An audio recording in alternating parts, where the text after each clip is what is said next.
wadamada Ruushka iyo Mareykanka ayaa laga dareemayaa isu soo dhawaasho xoogan oo dhanka xiriirkooda diblomaasiyad iyo midooda iskaashi kadib markii uu xilka Mareykanka la wareegay madaxweynaha cusub ee dalkaasi Donald Trump waxayna taasi walaac xoogan ay ka muujiyeen wadamada xulafada la ah dalka Mareykanka ee ay ugu horeeyaan midowga Yurub.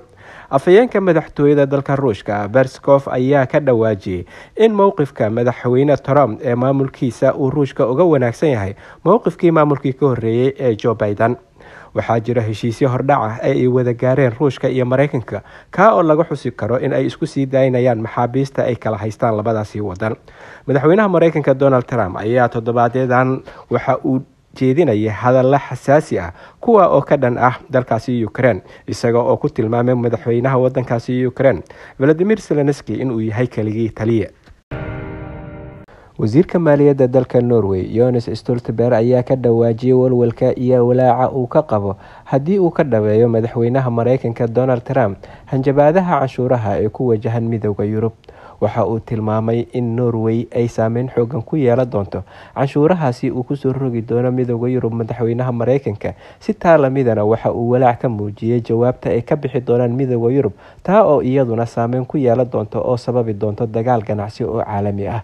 Stoltenberg ayaa sheegay in uusan la yaab ku noqon doonin haddii madaxweyne Trump uu ku soo rogo canshuuro dheeri ah dalka Norway. waxa uuna ku baaqay in Norway ay isku diyaariso tallaabooyinkii ay qaadi lahayd haddii ay midaasi dhacdo.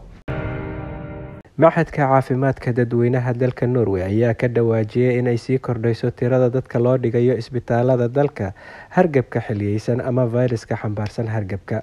tirada ayaa toddobaadkii hore sii kordhay in ka badan 31%, waxayna ugu badan sida ay sheegeen caruurta ay da'doodu u dhaxayso 5 jir ilaa 14 jir. ku dhawaad 600 oo bukaan ah ayaa la dhigay isbitaalada kala duwan ee dalka Norway, wuxuuna macadka ku talinayaa in ay qaataan tallaalka ka hortagga hargabka iyo sidoo kale midka COVID-19 siiba kuwa u nugul in ay fayraska qaadaan.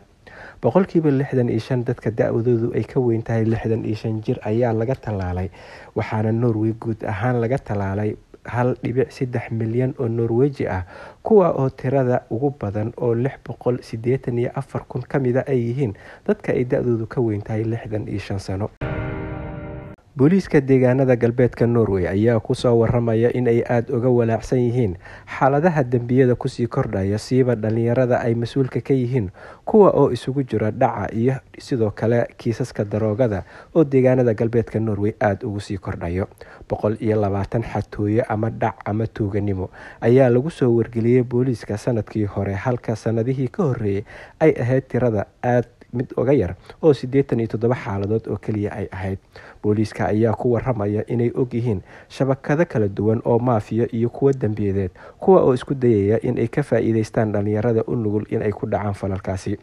wadarta guud ee booliiska lagu soo wargeliyay sanadkii hore ayaa ahayd 30,320 kiis dambiyeed, taa oo ka dhigaysa in deegaanada galbeedka Norway uu aad ugu sii kordhayo falalka dambiyada oo ay dhalinyarada ku lugta leeyihiin.